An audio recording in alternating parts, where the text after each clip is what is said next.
Assalamualaikum warahmatullahi wabarakatuh. Salam sejahtera bagi kita semua. Salam, Om Swastiastu, Namo Buddhaya, salam kebajikan dan salam presisi.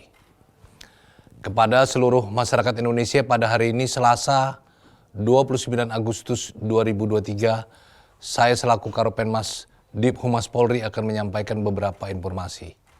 Yang pertama, gangguan Kamtibmas tanggal 28 Agustus 2023. Secara umum, tren gangguan Kamtibmas mengalami kenaikan sebanyak 1.075 kasus atau 101,03%, yaitu pada hari Minggu 27 Agustus 2023 sebanyak 1.064 kejadian dan pada hari Senin 28 Agustus 2023 sebanyak 2.139 kejadian. Apabila dilihat dari data tren jenis kejahatan yang menjadi catatan kepolisian, ada 5 kasus kejahatan yang jumlah kejadiannya tertinggi, antara lain pencurian dengan pemberatan atau curat sebanyak 212 kasus, narkotika sebanyak 120 kasus, curanmor sebanyak 82 kasus, judi sebanyak 12 kasus, pencurian dengan kekerasan atau curas sebanyak 26 kasus. Terdapat jumlah laka lantas yang terjadi pada tanggal 28 Agustus 2023 sebanyak 560 kejadian. Apabila dibandingkan dengan tanggal 27 Agustus 2023 sebanyak 292 kejadian, mengalami kenaikan sebanyak 268 kejadian atau 91,78%. Dengan rincian sebagai berikut: jumlah kecelakaan 560 kejadian, korban meninggal dunia 41 orang, korban luka berat 70 orang, korban luka ringan 505 orang, kerugian materi Rp988.750.000. Yang kedua, terkait penanganan hukum terhadap pelaku TPPO Satker Bareskrim Polri dan Polda jajaran, bahwa sesuai petunjuk Kapolri Jenderal Polisi Dr. Andes Listio Sigit Prabowo MSI, Polri menindak tegas terkait TPPO. Berdasarkan hasil ANEP penanganan TPPO Satker Bareskrim Polri dan Polda jajaran periode 5 Juni sampai 28 Agustus 2023 adalah sebagai berikut. Laporan polisi sebanyak 793 laporan. Jumlah korban TPPO yang diselamatkan sebanyak 2.549 orang. Jumlah tersangka pada kasus TPPO sebanyak 962 orang.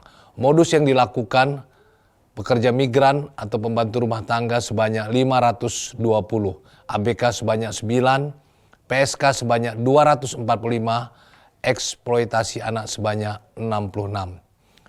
Bahwa pengungkapan dan penindakan TPPO dapat terungkap dengan maksimal setelah dibentuknya Satgas TPPO tanggal 5 Juni 2023 atas perintah Bapak Kapolri Jenderal Polisi Dr. Andes Listio Sigit Prabowo MSI untuk melakukan penindakan dan pencegahan tindak pidana perdagangan orang secara tegas.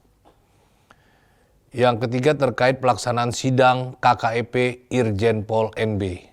Pada hari Senin 28 Agustus 2023 telah dilaksanakan sidang KKEP dengan pelanggar Irjen Pol NB di ruang sidang di Propam Polri, Gedung TNCC lantai 1, Mabes Polri.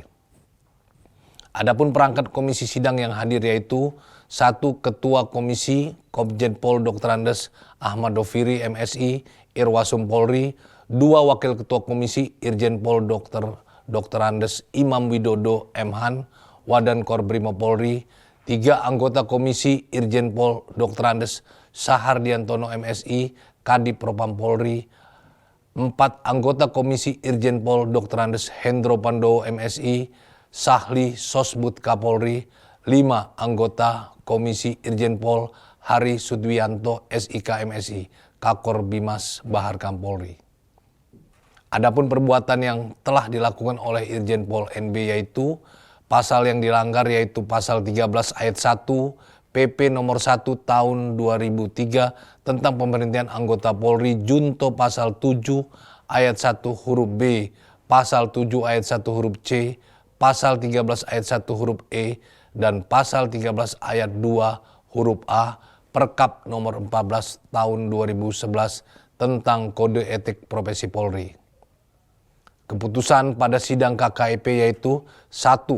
Sanksi etika, yaitu A. Perilaku pelanggar dinyatakan sebagai perbuatan tercela. B. Kewajiban pelanggar untuk meminta maaf secara lisan di hadapan sidang KKEP dan atau secara tertulis kepada pimpinan Polri dan pihak yang dirugikan. 2. Sanksi administratif berupa mutasi bersifat demosi selama 3 tahun 4 bulan, terhitung semenjak dimutasikan ke Itwasum Polri. Irjen Pol NB menerima atas keputusan yang diberikan dan menyatakan tidak banding. Yang keempat, terkait kasus TPPU oleh Saudara PG. Perkembangan kasus penyidikan kasus TPPU oleh Saudara PG, penyidik Direktorat Tipit Eksus menerima surat pengunduran jadwal pemeriksaan terhadap saksi Saudara AP dan Saudara SS. Penyidik juga telah mengirimkan surat blokir terhadap 96 rekening Saudara PG, rekening YPI, rekening badan hukum terafiliasi Saudara PG lainnya. Adapun rencana tindak lanjut terkait tindak pidana yayasan dan tindak pidana penggelapan antara lain mengirim surat permohonan blokir YPI dan rekening terafiliasi lainnya, melaksanakan koordinasi dengan BPN Indramayu terkait aset Saudara PG dan keluarga, melaksanakan pemeriksaan saksi Saudara IS dan Saudara MN. Demikian informasi yang dapat kami sampaikan pada hari ini dan kita tunggu bersama update berikutnya. Wassalamualaikum warahmatullahi wabarakatuh. Salam presisi.